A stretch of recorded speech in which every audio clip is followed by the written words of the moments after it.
Friend, कसे आहात तुम्ही? आय होप चांगलेच असणार. Good morning. आज सकाळपासून मला उठ 5:30 वाजल्यापासून करत होते. आता हॉलमध्ये बसलेत. आज त्यांना जायचं आहे डायलिसिसला, त्यामुळे मला सकाळी लवकर उठून थोडासा नाश्ता वगैरे देत बोलले. चला त्यांच्यासाठी नाश्ता बनवूया. मी त्यांच्यासाठी पोहे बनवायला घेतले आणि जेव्हापासून त्यांना हॉस्पिटलमधून आम्ही आणलं आहे ना, काय होतं माहिती आहे का, त्यांना 2 तास 2.5 तास झाले ना, कशी भूक लागते. काही ना काहीतरी ते काही बिस्किट घे, कधी काय घे, खातच असतात. पण त्यांना असं वाटतं ना माझ्या पोटामध्ये काहीच नाही आहे. मग त्याच्यानंतर ते मला 5:30 वाजल्यापासून उठून बसवलं होतं. वर्षा चल लवकर जायचं आहे, मला काय बनवून दे. तरी त्यांनी चहा वगैरे पिला होता, बिस्किट घेतली होती. चहा आता भरपूर कमी झाला आहे, त्यांना भरपूर चहा लागतो, मोठा ग्लास भरून. पण आता नावापुरतं थोडं 2 घोट घेतात म्हणून मग ठीक आहे म्हणली त्यांना, मी तुम्हाला पोहे बनवून देते. मग मी सकाळी पटक्यात उठली, फ्रेश वगैरे झाली. मग मी त्यांना म्हणली ठीक आहे, मी तुम्हाला पोहे बनवून देते. त्यांचं ते आंघोळ वगैरे अख्खं झालं होतं. त्याच्यानंतर मग मी काय केलं, छोटेसे 2 कांदे कापले, 2 मिरच्या कापल्या. बाकी शेंगदाणे वगैरे त्यांना चालत नाही म्हणून एवढं काही टाकलं नाही. त्यांना बोलली तुम्हाला थोडे पोहे बनवून देते तुमच्या पद्धतीने, मग तुम्ही खा, त्याच्यात जास्त काही टाकलं नाही. बोलताय ठीक आहे, मला चालेल. मग एकीकडे चहा ठेवली, एकीकडे पटक्यात पोहे बनवायला घेतले. काही नाही, कांद्याला फक्त कांदा मिरचीच टाकून बनवायचे होते आणि त्यांच्यापुरताच बनवायचे होते, कारण की कोणी खाणार नाही बोलली. त्यांच्यापुरतं थोडे पोहे वगैरे बनवायला घेतले आणि मला पण जायचं होतं त्यांच्या संगती. पोहे पण त्यांना खूप आवडतं, पण मी आता जास्त पोहे वगैरे काही देत नाही, भाजी चपातीच देतो. कारण की काय ना, त्यांना काय द्यावा काय नाही द्यावा हाच प्रश्न मोठा पडतो. कारण की मला कळतच नाही यांना काय द्यायचं काय नाही. मग मी थोडासा कोरा चहा ठेवून दिला, दुधाचा पण दिला नव्हता. मग त्याच्यानंतर पोहे मस्त झाले, त्यांना वाढून दिलं. म्हटलं तुम्ही नाश्ता करून घ्या. त्याच्यानंतर मी रेडी झाली मग जायला. त्याच्यानंतर आम्ही दोघं बघा ॲक्टिवावर निघालो जायला. आणि आहे ना, आमचा 7चा टायमिंग होता, तरी आम्हाला थोडाफार उशीर झाला. मग त्यांची डायलिसिस चालू झाली. 8 सव्वा 8 होऊन गेले ते डायलिसिस चालू करता. त्यांचा टायमिंग 7चा आहे. मग त्याच्यानंतर बघा त्यांची डायलिसिस चालू होती. मी थोडा टाईम थांबली. त्याच्यानंतर त्यांना बोलली मग मी अर्धा 1 तास थांबली. तरी त्यांना बोलले मी घरी जाते, कारण की बोलतात ठीक आहे. मग मी तिथून डायलिसिस चालू झालं. त्यांना पाणी वगैरे दिलं, बिस्किट दिलं. त्याच्यानंतर मी घरी यायला निघाले. मग त्याच्यानंतर प्लेयर वगैरे चालू होती. मग त्याच्यानंतर कारण की ते ख्रिश्चन लोकांचं हॉस्पिटल आहे ना म्हणून, त्याच्यानंतर मी घरी यायला निघाली. त्यांना मी बोलले तुम्ही मला फोन करत राहा, तुमचा टायमिंग जसं संपेल तसं मला सांगा.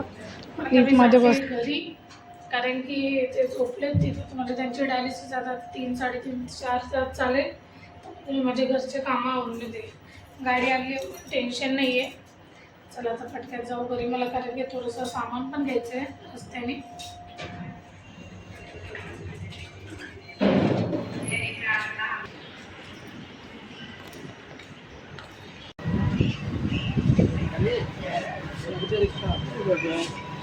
ब्रेड है क्या आपके पास? दे दो, पनीर दे दो, स्कॅनर दो. घरी आली आहे, कारण मी त्यांची डायलिसिस चालू आहे. बघा माझा दात कसा घुसला डायरेक्ट होतात.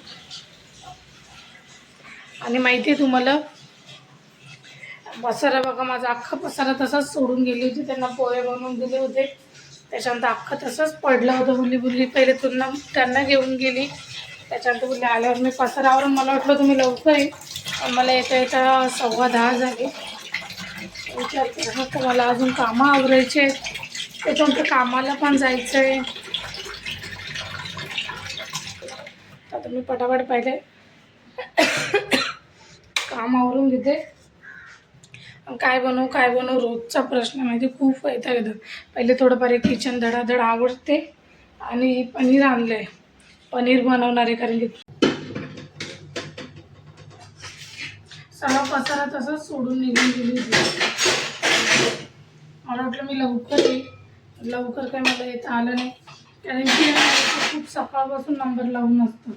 आता त्यांचे नंबर येऊपर्यंत, एवढ्या पेशंटचा लावपर्यंत खूप उशीर होऊन जातो. मी त्यांना घरातूनच बोलली होती आपण लवकर निघू, तर मला म्हणतात तूच उशीर करते. त्यांनी ते स्वतः उठले होते लवकर, पण मला वाटलं 7चा टायमिंग आहे, आम्ही 6:45ला पण गेलो तरी ठीक होईल. पण नाही, लोक जसं तुमचा लवकर, तुम्ही जेवढ्या लवकर जाणार तेवढा तुमचा लवकर. आणि खरंच खूप खूप हे होऊन जातं माहिती तुम्हाला. डायलिसिस करणं काही तोंडाचा खेळ नाही आहे. आपल्याला असं वाटतं ते त्यांचाही स्वतःचं किती तळमळ असते. विचार करा, ते रक्त काढा, फिल्टर करा, डबल टाका. खूप खरंच बोलतात ना, खूप हे. मला तर तिथं बघून बघूनच थोडंसं असं होतं काय करून काय नाही. त्याच्यानंतर मी त्यांना बसवलं, तरी मी 1 तास थांबले तिथं. 700 गेलो होतो आम्ही. मी 8 सव्वा 8ला घरी आले मला, कारण की स्वयंपाक पण करायचं आहे, कामावर पण जायचं आहे. ते मला म्हणत होते असं थोडा टाईम अजून. बोलली नको मी येते आवरून. तर आम्ही पटापट स्वयंपाक बनवते. त्यांना पनीरची भाजी आणि चपाती बनवते. भाकरीच टाकणार होती पण ते मला बोलतात नको मला भाकर. तर मग बोलली मी तुम्हाला चपाती टाकते. अजून अंशूचा टिफिन पण बाकी आहे. अंशूला टिफिनला मी आज एक काम करते, ब्रेड बनवून सँडविच बनवून देते. तर चला मग मी पटापट आवडते, स्वयंपाक पटक्यात बनवते, पीठ वगैरे मळून घेते, मग तुम्हाला भेटते.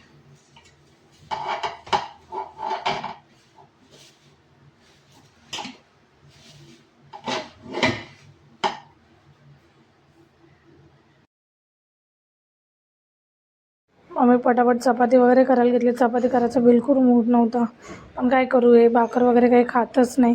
तर आता तरी हॉस्पिटलमधून आले ना, तर थोडाफार वाढून एखादी भाकर खातात, अर्धी भाकर खातात. तर सगळं मी त्यांना बोलून आली होती भाकर बनवू का, तर बोलतात नको मला भाकर, एक काम कर मला आहे ना चपाती बनव आणि पनीरची भाजी बनव. बोलले ठीक आहे. तर मी काय केलं, चपाती वगैरे माझी झाली, त्याच्यानंतर मी ताव्यातच पनीर फ्राय करून घेतलं. ताव्यातच पनीर वगैरे फ्राय करून घेतलं. त्याच्यानंतर भांडी वगैरे अख्खे आवरून घेतलं, घर वगैरे आवरून घेतलं, फ्रेश वगैरे झाली.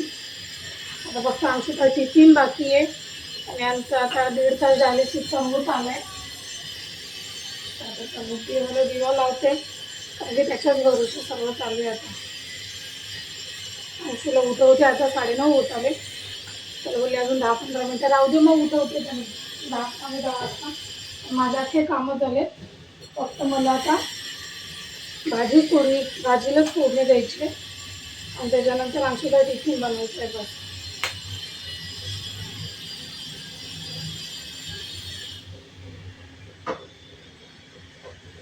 चला पटकन अंशूचा टिफिन बनवू.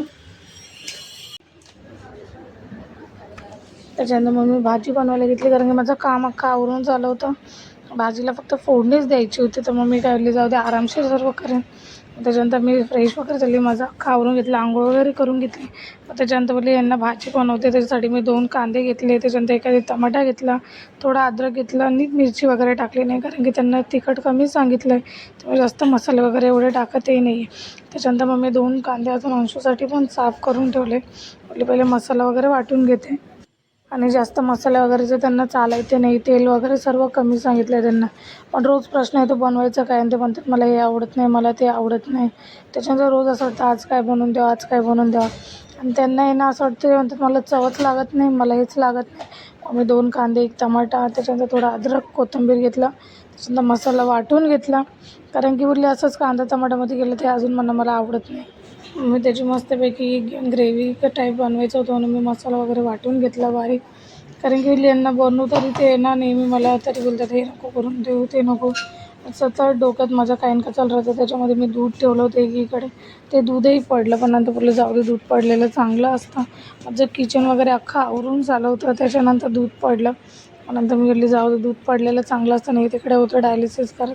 ह्या सर्व गोष्टी मी मानत नाही, पण काय नंतर बोलले जाऊ दे ठीक आहे, पडतं ना जाऊ दे काही चांगलं असतं. मग असं बोलून मी सोडून दिलं, किचन वगैरे आवरून घेतलं. त्याच्यानंतर बघा ना ते एवढूचं पनीर मला 100 रुपयाला दिलं होतं. किती महाग झालं आहे म्हणजे विचार करा, एवढूचं. त्याच्यानंतर मी थोडंसं तेल टाकलं, त्याच्यानंतर मसाला वगैरे होता, काही टाकणार नव्हती, मसाला फ्राय करून घेतला, कारण की जास्त मसाले त्यांना चालत नाही आहे. मग त्याच्यानंतर मसाला मस्त होऊ दिला. आणि पनीरची भाजी ना मला एवढी आवडतही नाही, तर मी त्यांच्यासाठीच बनवत होती, कारण की अंशू स्कूलला जाणार होता. अंशूला तर टिफिन आणि अंशूचा नाश्ता वेगळा होता, पण त्यांच्यासाठीच बनवत होती. मी त्याच्यामध्ये थोडासा काळा मसाला ॲड केला. म्हणजे थोडा काळा मसाला टाकते आणि थोडी लाल मिरची पावडर टाकते, म्हणजे त्यांना किंचित टाकते, तर थोडी चव येईल. हिरवी मिरची मी वापरली नव्हती, म्हणून थोडीशी पण भाजी मस्त कलर मस्त आला होता भाजीला. आणि काय ना म्हणून मी जास्त स्वतः पण नाही बनवत. त्याच्यानंतर मी काय केलं, अंशूसाठी बोलली त्याला सँडविच बनवण्यासाठी 2 कांदे, 1 टमाटा घेतला. बोलली एकीकडे भाजी होते तोपर्यंत मी ग्राइंडरमध्ये बारीक करून ठेवते. ते ग्राइंडर पण चालत नव्हतं, मग जोरजोरात ते केलं तेव्हा चालायला लागलं. एकीकडे भाजी बनवत होती, एकीकडे अंशूसाठी ग्राइंडरमध्ये कांदा टमाटा बारीक करत होती, कारण की अंशूचं पण खूप नाटक असतं, मम्मी हे नको ते नको. मी पनीर बघा त्यांच्यापुरतं असे लांब लांब वगैरे कापून घेतलं होतं, जास्त बारीक पण नको. ते एकटं खाणार आहेत, तर कशाला एवढं बोलले. मी खाऊन 1 किंवा 2 पनीर खाईन, मला एवढी पनीरची भाजी आवडत पण नाही. त्याच्यानंतर मी बघा अंशूसाठी मस्त की कांदा टमाटा बारीक करून घेतला ना, अंशू खातो असं नाही, अंशूला सर्व टाकून दिलं. कांदा टमाटा असला तरी अंशू त्याचं सँडविच खातो. मग मी कॅचअप टाकलं, त्याच्यानंतर मिओनीज टाकलं, भरभरून मिओनीज टाकलं, भरभरून मिओनीज टाकलं, कारण की त्याला मिओनीज खूप आवडतं. आणि त्याच्यात त्याचं होऊनही जातं, टिफिन पण होऊन जातो, कधी तो नाश्ता पण करतो. पण नाश्ता तो केलं, हे चॉकोस खाणार होता म्हणून मी नाश्त्याला काही एवढे बनवले नाही. मग त्याच्यापुरता 5 सँडविच बनवणार होती, कारण की त्याला 5 भरपूर होऊन जातात. फ्रेंड लोकांना पण द्यायचे असतात, तर 2-3 त्याच्या पोटात तरी जातात. मग त्याच्यानंतर अंशूला मी एकीकडे पाणी लावलं होतं आंघोळीला, त्यालाच उठवायला गेली होती. आणि तो एवढा नाटक करत होता, मग मी थांब ना, एवढ्या लवकर काय उठू. मग त्याच्यानंतर मी 5 सँडविच बनवून घेतले, बाकीचं होतं ते सर्व बंद करून ठेवून दिले, बोलले याला नाश्त्याला नको आहे. मग नंतर मी सँडविच बनवून त्याचा टिफिन भरून घेतला. आता मी डबल आली, माझं काम वगैरे एवढी घाई होऊन गेली. आता यांच्याजवळ 10-15 मिनटं थांबते. महिना गाडीची चावी देऊन ओल्याने ओला करून मी कामावर जाईन. आणि यांचा टाईम पण संपत आला, 1च तास बाकी वाटतं. आता जाऊन बघते किती टाईम आहे.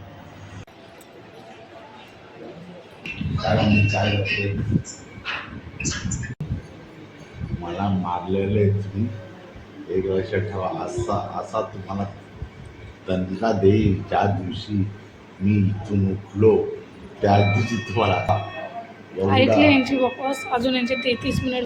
33 मिनिटं तर काय. मी आता इथूनच कामावर निघेन आणि जाते घरी, अरे ओला करून जाते. बिल्डिंग दोषीच्या जाऊ, तुम्ही जाणार ना बरोबर? चालत जाणार नाही, ओला करून चालले. वाव. तुम्ही देणार ना पैसे? वाव, 60 रुपये. हो वाव. पैसे जेवायला काय भरलंय.